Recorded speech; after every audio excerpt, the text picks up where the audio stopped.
Welcome to Echoes of History, where we return to the past not to argue blindly, but to understand carefully. And today we're talking about a name that still sparks debate in classrooms, workplaces, and political discussions. Karl Marx. Was he a revolutionary hero? Or a thinker whose ideas caused more harm than good? He was a philosopher who tried to explain how modern society works, especially how work, money, and power are connected. So let's start at the beginning. Who was he? Marx was born in 1818 in what is now Germany. He studied philosophy and was influenced by earlier thinkers, but he moved from abstract ideas to economic reality. He wanted to understand factories, workers, money, and ownership, not just ideas about freedom. And he didn't do it alone. No. Friedrich Engels became his close friend and supporter. Engels even helped finance Marx's writing. Rae. So the famous critic of capitalism struggled financially himself. Yes. Marx lived in exile for much of his life. He experienced poverty. He lost children to illness. His life was not comfortable. That makes him feel more human. He was not a ruler or a general.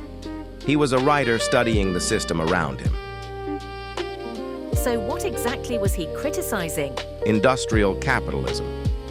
In the 19th century, factories expanded rapidly. Workers labored long hours in harsh conditions. Wealth accumulated in the hands of factory owners.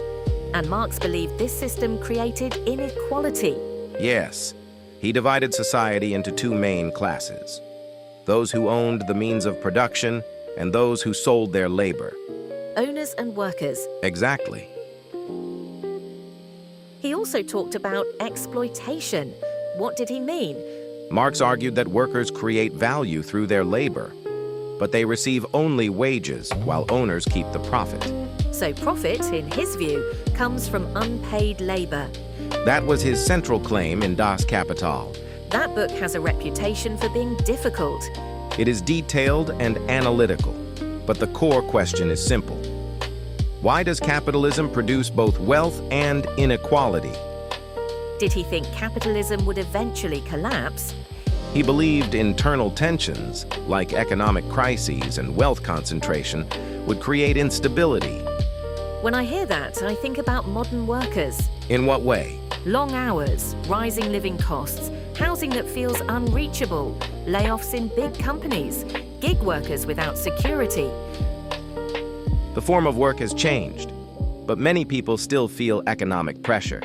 It's not factories now. It's offices, delivery apps, warehouses, remote contracts. But the core question remains: who owns and who depends on wages? Marx also used the word alienation. What does that mean? Alienation describes the feeling that workers become disconnected from what they produce. They may feel like small parts in a large system. That sounds familiar. Many modern employees describe burnout or lack of purpose. Marx believed economic structure shapes emotional experience. But here's the difficult part. Marx didn't just analyze, he called for change. Yes. In the Communist Manifesto, he and Engels argued that workers should unite and transform society. That's where the idea of revolution appears. Marx believed class conflict could lead to radical change. He did not rule out force. He believed history moved through struggle. And later governments claimed to follow him. Yes. The Soviet Union, Maoist China, and other socialist states drew inspiration from his ideas. But many of those regimes became authoritarian. They did. That raises an important debate. Did Marx design a system that led to repression, or were his ideas reshaped by political leaders? So diagnosis and implementation are different. Exactly. Marx analyzed capitalism deeply, but he did not leave a detailed blueprint for governing a modern state. Some people blame him for everything that followed.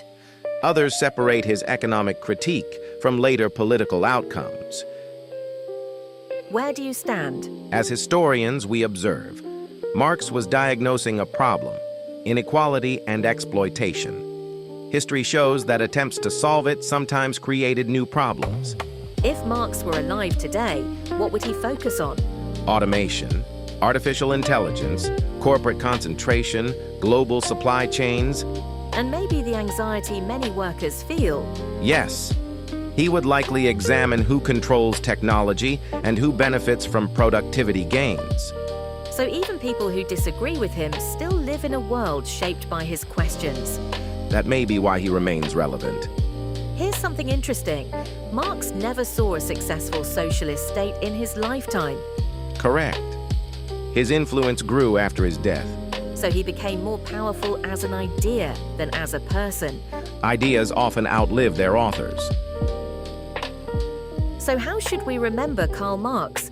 As a thinker who forced society to confront uncomfortable questions about work and inequality. Not as a dictator. No. And not as a flawless prophet either. He challenged the system. And radical challenges always carry risk. If inequality keeps growing, are we closer to Marx's world than we realize? Or are we simply seeing new versions of old tensions? Maybe the real issue isn't whether Marx was right about everything, but whether we are still facing the problems he described. At Echoes of History, we don't offer easy answers. We explore complexity. And the past never disappears. It echoes.